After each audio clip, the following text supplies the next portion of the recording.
Three towers of rust-black steel rise out of the pines like a fortress the forest forgot to swallow. Wind screams through a broken spiral staircase 60 feet up.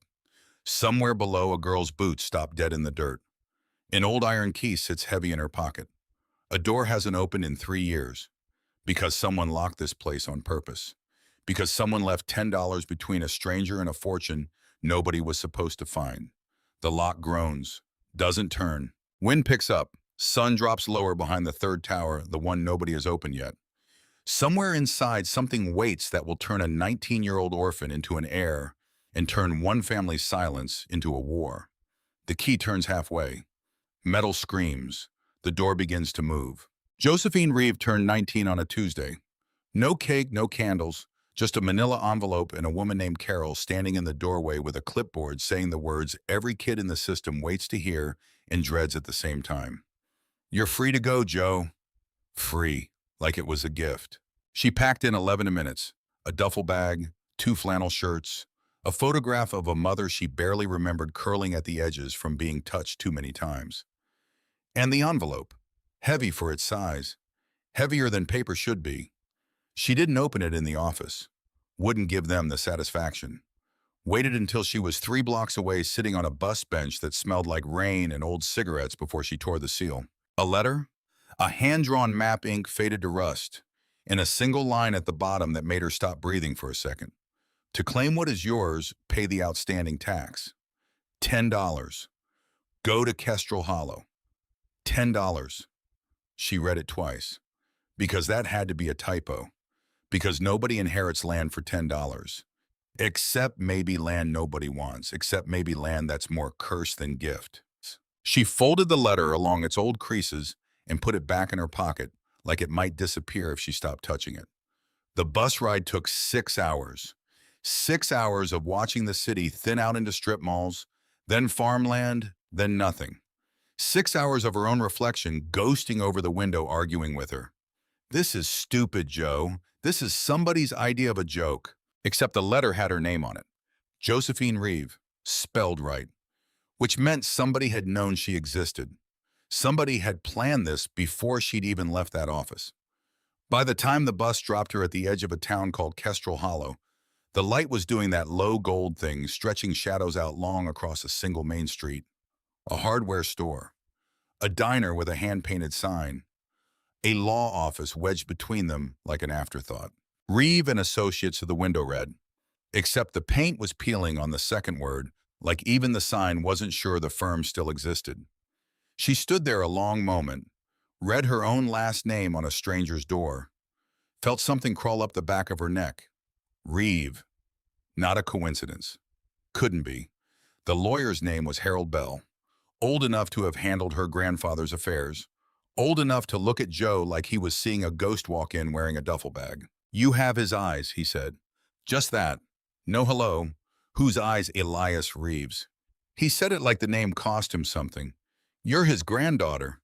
Joe sat down slow like the chair might not hold her. "I don't have a grandfather, not one anybody ever mentioned. That's because nobody was supposed to mention him." Bell pulled a thick folder from a drawer that hadn't been opened in years, judging by the way the hinges complained. "Your mother cut ties with this family before you were born." "I don't know all of it." "I know enough." "Enough for what?" "Enough to know that when Elias passed 3 years ago, he left specific instructions. That the land goes to you, not to anyone else living. You. And only when you turned 18 and could be found." Joe's mouth went dry. "Why would he do that? He never met me." "He knew about you." Bell slid a photograph across the desk. Grainy, a hospital nursery, a bassinet, a name card too small to read. "He kept this in his coat pocket for 19 years, Miss Reeve. I buried him with a copy."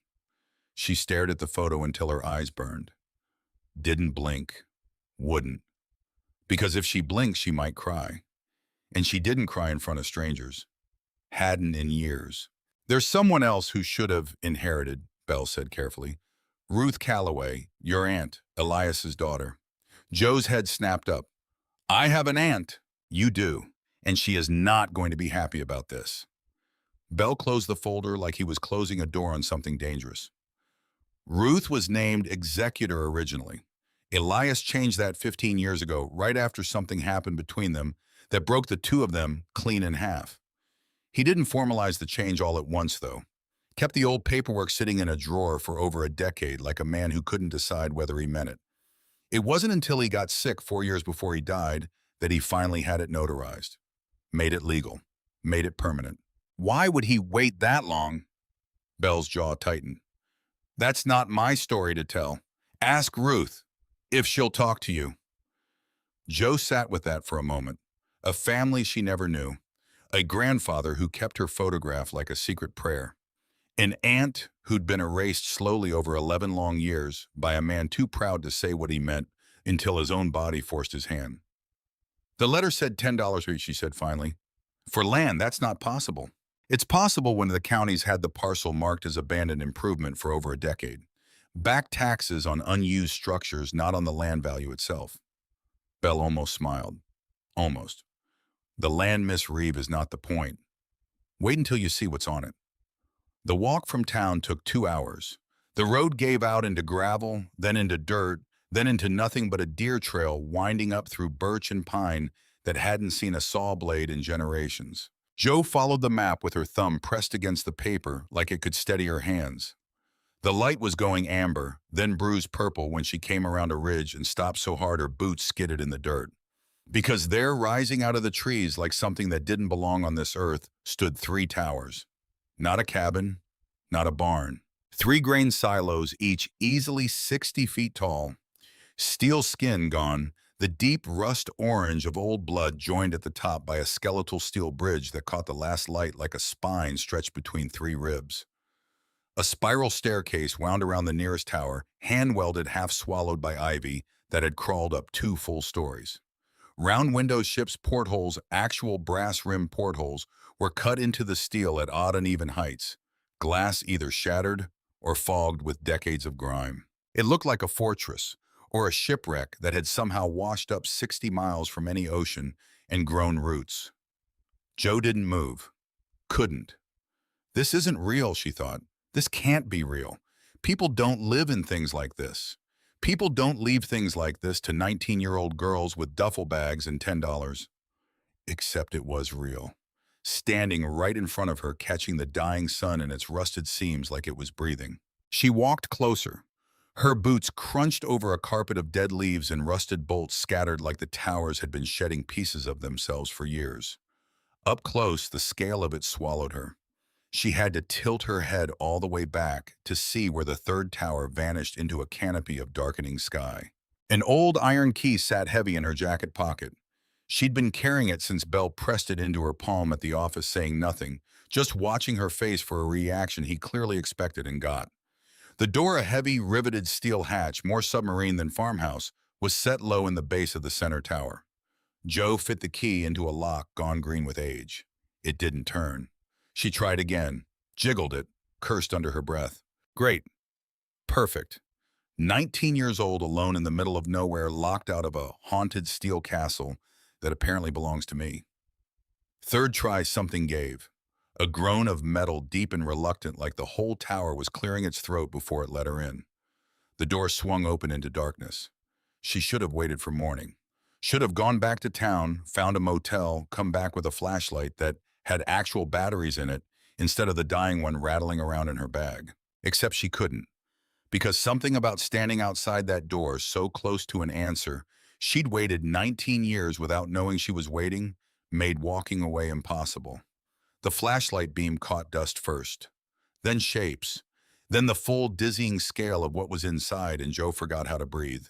It wasn't empty. It wasn't a house at all, not really.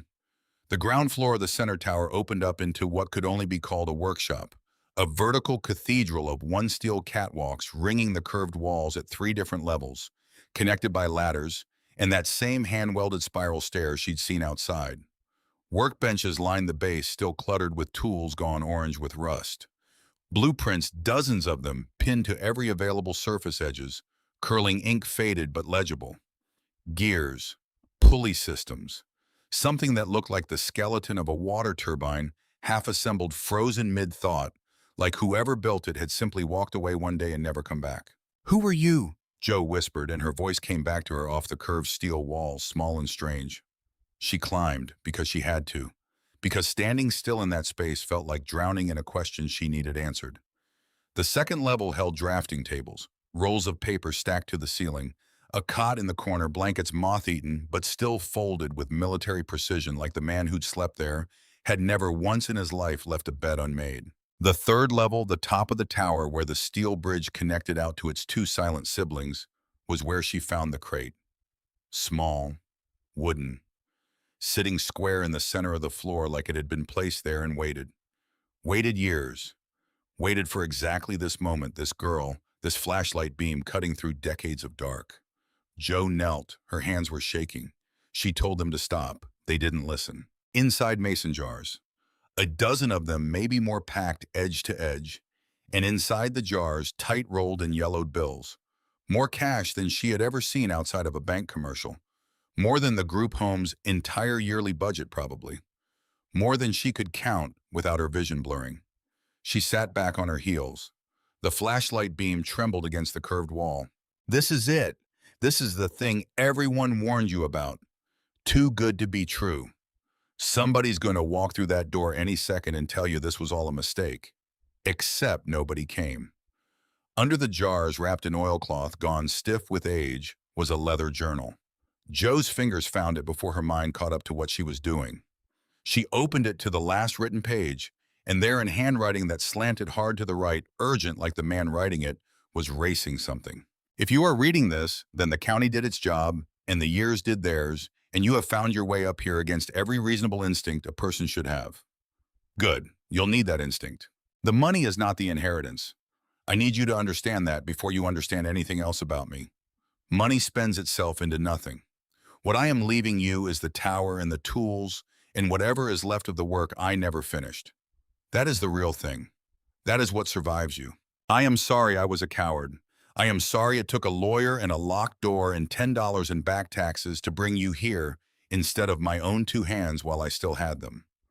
I told myself there was time. There is never as much time as you think.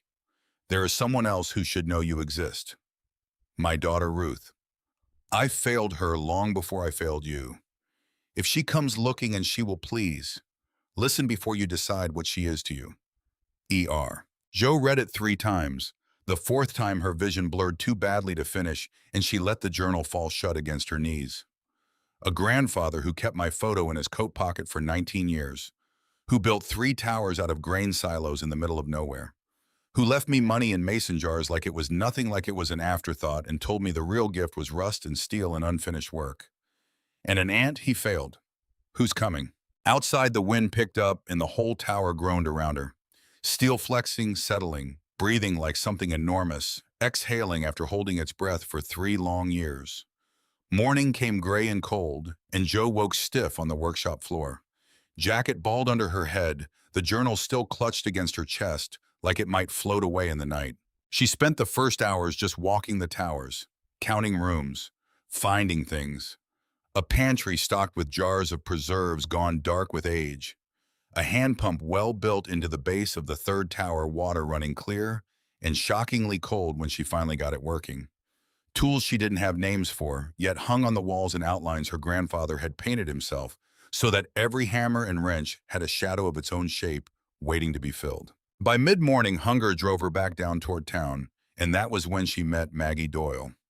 The old woman was standing at the tree line like she'd been waiting there for years for someone to finally walk out of those woods. Silver hair pulled back tight, a canvas coat 2 sizes too big, eyes that went straight through Joe like she was reading a book she already knew the ending to. "You've got his jaw," Maggie said. No introduction. Elias's, stubborn as a fence post, that jaw. Joe stopped walking. "You knew my grandfather." "Knew him, worked with him, argued with him more than I care to admit." Maggie's mouth twitched, not quite a smile. 20 years on and off. I'm the reason that water turbine up in the middle tower has a working pump housing instead of a pile of scrap metal. He was a genius with steel and a disaster with people. Don't suppose that surprises you. Nothing about him surprises me right now. I found out he existed yesterday. Something moved behind Maggie's eyes. Grief, maybe. Or guilt. That sounds like Elias too, waiting till it's too late to say the important things out loud. They walked back to town together. Maggie talked the whole way about the silos converted from an old grain co-op that failed decades back, bought by Elias for almost nothing, because nobody else wanted three rusting steel towers with no roads and no reason. About the years of work, the blueprints, the turbine he'd been building to pull power straight out of the creek that ran below the ridge, a project he never lived to finish. He was trying to make something that didn't need anybody, Maggie said quiet now as they reached the diner's front steps. I think that's the tragedy of him, if you want my opinion. Man built himself a fortress so he'd never have to need people again. And it cost him the one person he actually needed. Ruth, Joe said. Maggie's whole face changed, sharpened. You know about Ruth already. The lawyer mentioned her, said she should have inherited, said Elias cut her out slowly over years before he finally made it official. He did. Maggie's voice went flat, careful, the voice of someone choosing every word like it might detonate. There's more to it than that, more than I've got the right to tell you. That's Ruth's story, not mine. But I'll say this much, Joe Reeve. Don't let anybody in this town paint her as a villain before you've met her yourself. Grief makes people do things that look uglier from the outside than they feel on the inside. Joe didn't understand that yet. Wouldn't, not fully, for weeks. But she filed it away the same careful way she filed away everything that might matter later. She went back to the towers that afternoon with a bag of groceries and a borrowed lantern, and she was halfway up the spiral stair, arms full, when she heard the engine. A truck. Old diesel, loud, grinding up the barely there track that passed for a road. Joe froze on the stairs. Nobody knows I'm here. Nobody except Belle and Maggie. Except that wasn't true anymore, was it? The truck door slammed, boots on gravel, quick, angry, the kind of walk that had covered this ground 100 times before and resented every one of them. A woman rounded the tree line into the clearing, 50s maybe, sharp-featured, dark hair silvering at the temples, wearing a coat that looked like it had seen better winters. She stopped dead the second she saw Joe standing on the stairs, groceries in her arms, and her whole face did something complicated. Shock, then anger, then something underneath the anger that looked almost like grief, wearing anger as a disguise. So it's true, the woman said. Her voice cracked on the second word. He actually did it, gave it to a stranger. Joe's pulse hammered. She set the groceries down slow, like sudden movement might set something off. You're Ruth, and you're the granddaughter nobody bothered to mention for 19 years. Ruth's eyes swept the towers, the rust, the ivy, the whole impossible steel skyline of her father's obsession, like she was looking at a grave. You have no idea what you're standing in the middle of, do you? No, Joe said honestly. I don't. Good. Ruth's laugh came out sharp, humorless. Then we're starting from exactly the same place my father left me. Nothing. Knowing nothing. Except you got the towers. And I got nothing at all. She turned before Joe could answer, walked back to her truck, slammed the door hard enough to rattle the windows. And then, engine roaring, gravel spitting, she was gone, leaving Joe alone again at the base of 3 impossible steel towers, a dead man's journal in her bag, and the first cold certainty that whatever came next would not be simple. Not the money, not the towers, not any of it. The first week, Joe learned that towers don't forgive mistakes. She learned it the hard way, climbing the spiral stair with both hands full because she hadn't yet learned to make 2 trips, slipping on a rung slick with morning dew, catching herself on a railing that had been rusting since before she was born, metal biting into her palm hard enough to draw blood. She sat on the landing afterward, sucking the cut, laughing a little at herself. Because what else was there to do? Because crying over a scraped hand felt small compared to everything else that had scraped her this week. You wanted this, she told herself. Nobody made you stay. Except that wasn't quite true either. Something had made her stay. Some stubborn, quiet thing that had been waiting her whole life for a place that was actually hers. Maggie showed up the second morning with a toolbox older than Joe and a look on her face that said she wasn't asking permission. Grab that end, she said, nodding at a ladder propped against the second tower. We're fixing the west stair before somebody breaks their fool neck on it. Preferably not you. I've buried enough Reeves this decade. Joe grabbed the ladder, didn't argue. Something about Maggie's voice didn't leave room for arguing. They worked in silence for a while, the good kind, the kind that didn't need filling. Maggie showed her how to test a weld with the flat of her hand, how to tell rust that was cosmetic from rust that was structural, the difference between rot you could sand away and rot that would kill you if you trusted it. Joe's hands soft from years of nothing harder than mopping group home floors blistered by noon and bled by 2. Good, Maggie said when she saw the blisters. Blisters mean you're doing it right. Calluses come after. Give it time. How much time? However long it takes. Maggie handed her a rag, no sympathy in it, just practicality. Your grandfather used to say a callus was proof you'd stopped quitting. Man had opinions about everything, skin included. Joe wrapped her hand, watched Maggie work a stripped bolt loose with more patience than Joe had ever seen a person spend on a piece of metal. Can I ask you something? You can ask. The turbine, up in the middle tower, what was it actually for? Maggie didn't look up from the bolt. Water power, off the creek below the ridge. Elias wanted this whole place running without a single dime to the utility company. Wanted to prove it could be done 3 towers deep in the woods, completely self-sufficient. A pause, the bolt finally giving. We built half of it together 20 years back, before everything went sideways. What went sideways? Maggie's jaw tightened the same way Belle's had back in that office that smelled like old paper and older regrets. That's not mine to tell either, she said. Ask Ruth if she ever lets you close enough to ask. Ruth did not let her close enough to ask. Ruth, in fact, seemed determined to stay exactly as far away as the county line allowed, except for the once-a-week visits that arrived like weather, sudden, loud, impossible to ignore. The second visit came 8 days after the first. Joe was up on the west stair, wrench in hand, when the truck ground up the track again and her stomach dropped the way it had the first time. Ruth didn't get out right away. Sat in the cab a long moment, staring up at the towers like she was steeling herself for something. Then the door opened and she was walking fast, a folder clutched under one arm, her mouth already moving before she'd covered half the distance. You need to see this. Good morning to you too, Joe said, climbing down. I'm not here for good mornings. Ruth shoved the folder at her. That's a formal notice. County's reviewing the tax abandonment status on this parcel. Somebody filed a complaint saying the improvements were undervalued, which means somebody's about to find out this land is worth a great deal more than $10, and when they do, they're going to come after it. Hard. Joe opened the folder. Words swam. Legal words, cold words, words designed to be confusing on purpose. Who filed the complaint? Ruth's face did something complicated. Does it matter? It matters if it was you. The silence that followed lasted just long enough to be an answer. It wasn't spite, Ruth said finally, voice tight.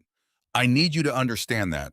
I've got a mortgage 6 months behind and a bank that doesn't care whose daughter I am. This land, everything in it, that money you found those towers, it's worth more than either of us can imagine. And I am not going to apologize for wanting what should have been mine in the first place. So you're trying to take it. I'm trying to survive. Ruth's voice cracked on the last word just slightly, just enough that Joe caught it. You don't know what it's like, watching your own father build a fortress for a girl he'd never met, while his actual daughter, she stopped herself. Hard. Like she'd walked right up to the edge of something and yanked herself back before she went over. While his actual daughter, what? Joe asked quiet. Nothing. Ruth turned him back toward her truck. Read the notice. Get a lawyer. This isn't over. That night, Joe couldn't sleep. She sat on the 3rd tower catwalk with the journal open on her knees, lantern light throwing her shadow huge and warped against the curved steel wall, and she read every page she hadn't read yet, hunting for Ruth's name like it might explain something. She found it finally 3/4 through. An entry dated 15 years back, the handwriting jagged, angrier than the rest. Ruth came again today, wanting me to sell to that agriculture company. Said it was the only sensible thing left to do, that I was an old fool clinging to rust and dead dreams while she watched her own life fall apart, trying to hold mine together. I told her no. I told her this land was the last thing I had left that was purely mine. And she said that was exactly the problem, that I had never once in her whole life made room for anything of hers. I did not know what to say to that, so I said nothing, which was, I am beginning to understand the thing I always did worst. Joe read it twice. A third time, something in her chest went tight and complicated sympathy tangling with confusion. Because that doesn't sound like a woman trying to steal something, she thought. That sounds like a woman who got left behind twice. Once by her father, and once by his silence.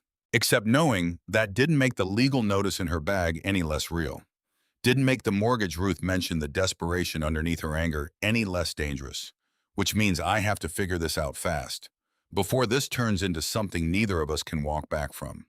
She brought it to Maggie the next morning, journal entry and all.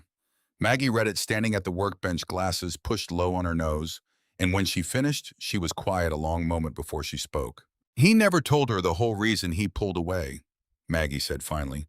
I know because he told me instead, which tells you something about the kind of coward your grandfather could be when it came to the people who mattered most. So tell me. Maggie set the journal down, careful like it might bruise. 15 years ago, that agriculture company Ruth wanted him to sell to, they weren't just interested in the land, Joe. They wanted the turbine design, the water system. Elias had been quietly developing something nobody else had cracked, yet a small-scale power system that could run off almost nothing. And Ruth, she hesitated. Ruth had already signed paperwork with them, behind his back, believing she was helping him see sense. Believing a payday now was better than a stubborn old man's pride. Joe's stomach turned. She sold the design without telling him. She tried to. He found the paperwork before it went through. That was the day the trust between them broke, right there all at once. But he didn't cut her out of the will that same week, Joe. That's the part nobody in this town understands right. He sat on it, kept the old paperwork naming her as everything, kept it in a drawer for 11 more years, like some part of him still believed they'd find their way back to each other. It wasn't until he got sick 4 years before he died that he finally had the new will made legal. Like getting sick made him give up on fixing things the slow way and settle for punishing her the fast way instead. Joe sat with that, the wrongness of it layered on wrongness, going back years before she was even born.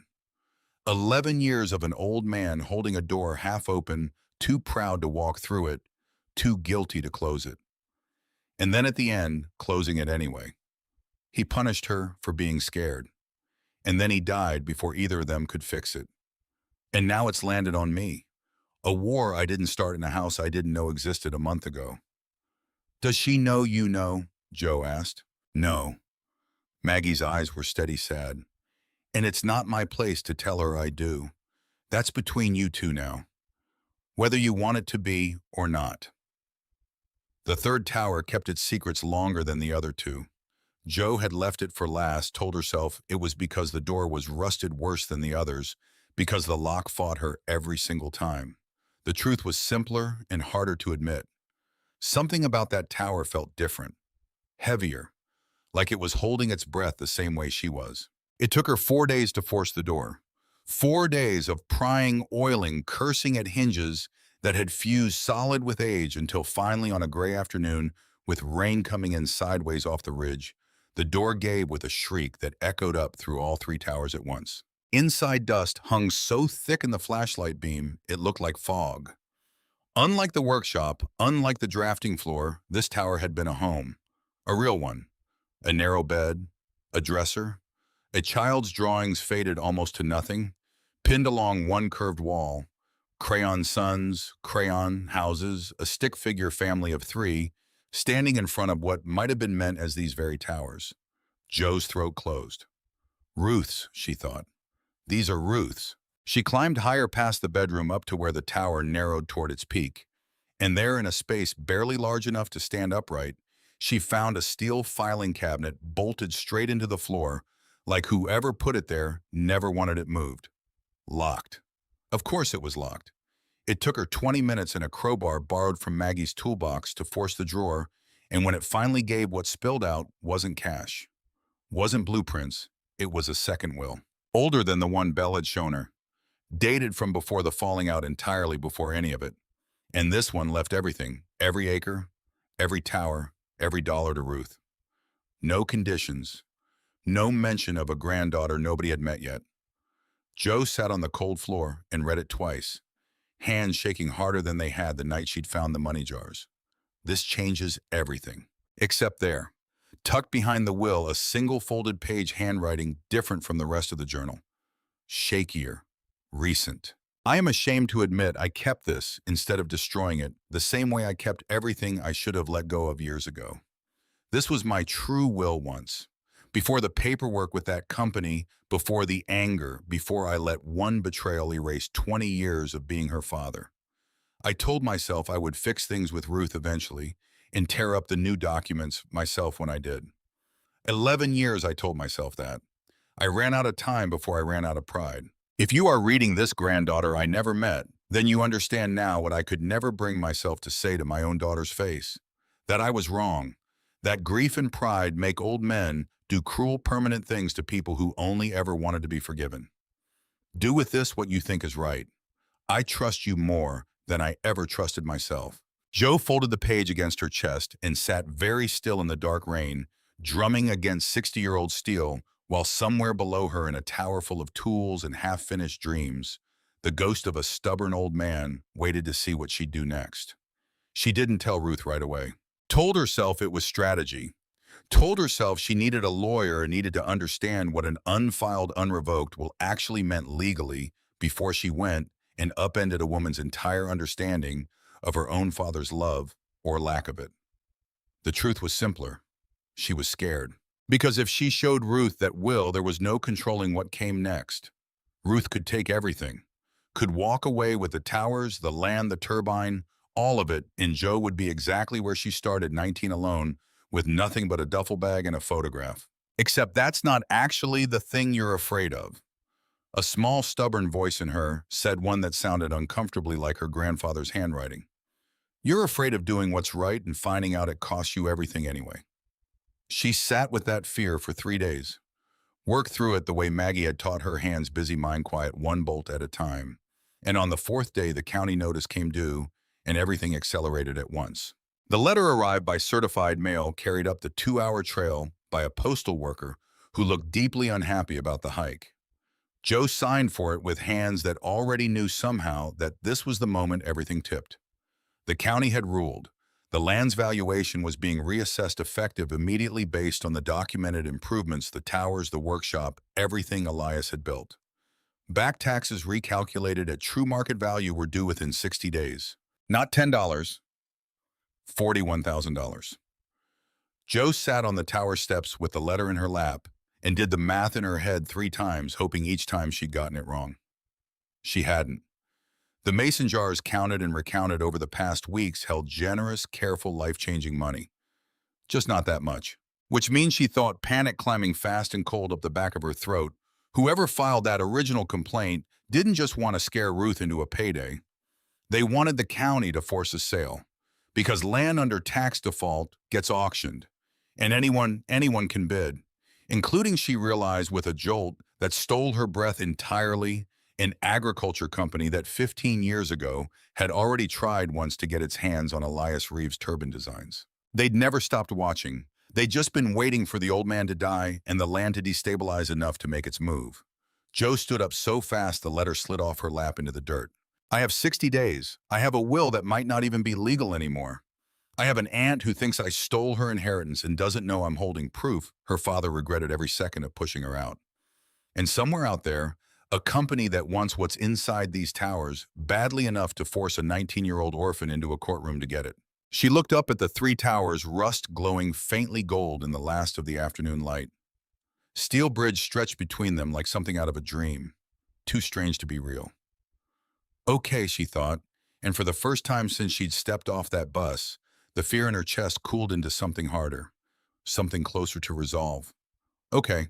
Then I stop being afraid of what the truth costs, and I start using it. She picked the letter back up, smoothed the creases, folded it into her jacket right next to the will, right next to her grandfather's confession, right next to 19 years of silence she was done letting win. Then she started down the trail toward town, toward Ruth's house, toward a conversation that was going to hurt, no matter how carefully she chose her words. Because some things she was learning only get heavier the longer you carry them alone. And she was done carrying this one by herself.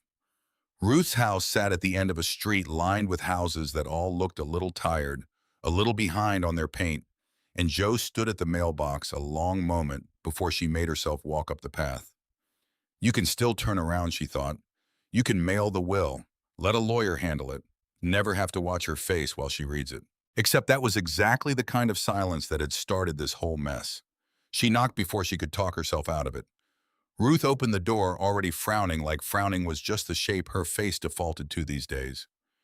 If this is about the notice, it's not. Joe held out the folder. It's about this. I don't have time for more paperwork, Joe. You'll have time for this one. Something in her voice made Ruth stop. Really look at her. And whatever she saw on Joe's face, the exhaustion maybe or the fear underneath it, made her step back and let the door swing open. Ruth read the will standing up. Didn't sit even when her hands started shaking so badly the pages rattled. This isn't possible, she said. Quiet. Too quiet. It was in the third tower, locked in a cabinet. I don't think he ever meant for anyone to find it. Or maybe he meant for exactly this and just never had the courage to make it easy. He left everything to me. Ruth's voice cracked wide open on the last word. And then he sat on that truth for 11 years before he finally buried it for good. Let me believe at the very end that some girl he'd never met mattered more than his own daughter. Ruth, don't. She held up a hand, sharp final. Don't you dare try to make this softer than it is. So Joe didn't. She reached into her jacket instead and pulled out the second paper, the confession. The shaking handwriting, the words, grief and pride make old men do cruel permanent things, and held it out without a word. Ruth read it twice. The second time she sat down, hard, like her legs had simply stopped agreeing to hold her. He knew, she whispered. Even at the end, he knew he was wrong, and he still chose silence over me. 19 years of nothing between us, and he handed his regret to a stranger instead. I'm not a stranger. I'm his granddaughter, same as you're his daughter. Joe knelt in front of her, needing Ruth to actually hear this part. He was a coward, Ruth. Your word for him, not mine, but I've read enough of that journal now to agree. He built 3 towers to prove he didn't need anybody. And then he spent every night up there alone, writing down all the things he was too scared to say to your face. Ruth's hands covered her mouth. Didn't stop the sound that came out from under them. I sold him out, she said, muffled raw. 15 years ago, I was drowning Joe. The farm was failing, the bills were eating me alive, and that company offered enough money to fix everything. And all I needed was his signature on a design he'd spent half his life on. I thought I was helping. I thought if I just forced his hand, he'd thank me eventually. He didn't. No. A broken laugh. He didn't. And I spent 15 years hating him for never forgiving me. And it turns out he spent those same years hating himself just as much. And neither of us ever said a single word about it out loud. The house was quiet a long moment. Just the tick of an old clock and Ruth's breathing evening out slow. And the weight of 2 women finally saying out loud what an entire family had spent decades bearing. So what happens now? Ruth finally asked. You could destroy that will. Nobody would ever know it existed. You'd keep everything clean, simple, no complications. Joe shook her head. I'm not doing that. Why not? Because he was wrong to shut you out. And because I'm not interested in being right by doing the same cruel, cowardly thing he did. Joe took a breath. I want us to fix this together. Both wills mean something. His last wishes and his true wishes shouldn't have to cancel each other out. They went to Harold Bell's office the next morning, both of them, and laid every piece of paper out on his desk. The sealed will, the unfiled one, the confession, the county notice with its impossible $41,000 deadline. Bell read everything twice, glasses pushed low, the same way Maggie always did when something mattered enough to slow down for. Legally, Pomshorn, he said finally, the sealed will stands. Courts don't typically honor a superseded document just because someone changed their mind about changing their mind. He looked up over his glasses. But nothing in the law says you two can't come to your own agreement outside of it. Split ownership, shared trust. There's a dozen ways to do this, right, if you're both willing. I'm willing, Joe said. Ruth was quiet a long moment, staring at her own name in her father's shaking, apologetic handwriting. I'm willing, she said finally, but God help me, I'm willing. The county auction notice still loomed, though unmoved by family reconciliation, indifferent to forgiveness. $41,000 due within a matter of weeks now, and even split two ways, it was more than either woman had sitting in a bank account. 2 weeks had already bled away, just getting this far paperwork and lawyers, and Ruth finally agreeing to listen, and that left barely a month before the deadline closed in for good. The turbine, Maggie said when Joe laid it all out for her back at the tower's papers spread across the workbench like a battle plan. That design your grandfather never finished. It's worth more than either of you understands. I've kept in touch over the years with people in the renewable energy world who'd have paid real money for a working small-scale water system that clean. We don't have a working system, Joe said. We have half a turbine and a stack of blueprints. Then we finish it. Maggie's eyes had a spark in them Joe hadn't seen before, something almost hungry. You've got the hands, I've got the knowledge, and we've got exactly the kind of deadline that makes people stop procrastinating. Ruth, standing at the edge of the workshop, looked around at the towers like she was seeing them for the first time, not as a monument to everything she'd lost, but as something that might impossibly still be saved. I know people too, she said quietly. Ag industry contacts. From before. If we can show them a working prototype, not just drawings, an actual working system, I think I can get real interest, real money, fast enough to matter. Joe looked between the two of them, her aunt and her grandfather's oldest friend standing in a rusted steel cathedral, both offering up the very connections that had once torn this family apart, now aimed at putting it back together. Then we've got about a month, she said, to finish 20 years of work. What followed was the hardest, fastest, strangest stretch of Joe's life. Days blurred into a single continuous motion, welding sparks in blueprint pages, and Maggie's voice barking corrections over the creek's roar. Ruth, arriving each morning now, instead of once a week. Sleeves rolled up, hands blistering, same as Joe's had, learning to read her own father's handwriting like a language she was only now allowing herself to speak. They fought. Of course they fought. Old wounds don't close just because two people decide to try. Ruth snapped when Joe second-guessed a wiring diagram. Joe went cold and silent, her grandfather's exact worst habit, when Ruth pushed too hard on a decision that wasn't hers to make alone. But every fight ended shorter than the last. Every silence broke faster. And slowly and possibly the turbine took shape. Steel blades salvaged and reforged, a housing rebuilt from Elias's own design notes. A pump system Maggie swore by memory alone, 15 years old, and never once written down until now. The night it finally turned, the actual physical night the blades caught the creek current, and the whole assembly groaned to life, throwing its first stuttering current into a bank of salvaged batteries. All three women stood in the dark and watched a single bare bulb flicker on inside the workshop. Nobody said anything for a long moment.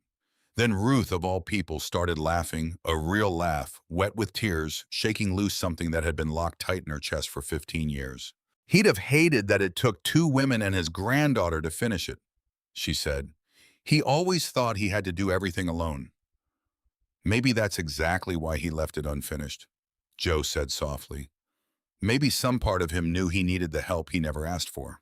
The buyer Ruth found didn't come from the agriculture giant that had circled this land for 15 years, a small mercy one Joe was quietly, fiercely grateful for. Instead, it was a sustainable agriculture cooperative, 2 counties over, small enough to still believe in things like fairness, hungry enough for working renewable technology to offer real money for exclusive rights to license the design. Enough to cover the county's $41,000 3 times over. Enough. Ruth insisted over Joe's objections to finally pay off her own mortgage too. Not charity, she said, sharp as ever. A share of what's rightfully mine, same as it's rightfully yours, and enough left over to start restoring the towers properly, instead of holding them together with rust and stubbornness. The agriculture company that had filed the original complaint, the one that had hoped to force an auction and swoop in cheap, made one last attempt, a lawyer's letter, cold and threatening, claiming prior interest in the design. Bell handled that one personally, and handled it fast, with a satisfaction in his voice that told Joe he'd been waiting 15 years for exactly this chance. They had no legal claim, he told them afterward. Elias never signed anything. Ruth never finalized the sale. It was always yours. All they ever had was the hope that grief would make you sloppy. It almost did, Ruth admitted, quiet. Almost isn't the same as did Joe said. By the time the first frost came, the third tower had a new lock on its door, one that actually turned, and inside, where a filing cabinet had once guarded 11 years of silence, there now hung a simple wooden sign Maggie had carved herself. The Reeve Waterworks, established by a stubborn old fool, finished by the family he almost lost. Joe stood beneath it with Ruth on one side and Maggie on the other. Three generations of women who'd never planned on needing each other standing in a steel cathedral that had outlived every single person who'd ever doubted it could be saved. He'd never have said it out loud, Ruth murmured, looking up at the towers glowing amber in the late afternoon light, ivy trimmed back, now portholes cleaned until they caught the sun like eyes finally opening after a long sleep. But I think he'd be proud. I think he already told us, Joe said. He just needed us to find the words ourselves. Below them, the creek ran on turning steel blades that had waited 20 years to finally spin, sending quiet, steady light up into three towers that had once been nothing but rust and grief in an old man's stubborn, unfinished dream. Now they were something else entirely. A home, built twice. Once by a man who thought he had to do it alone, and once by the family who proved finally unmistakably that he never should have.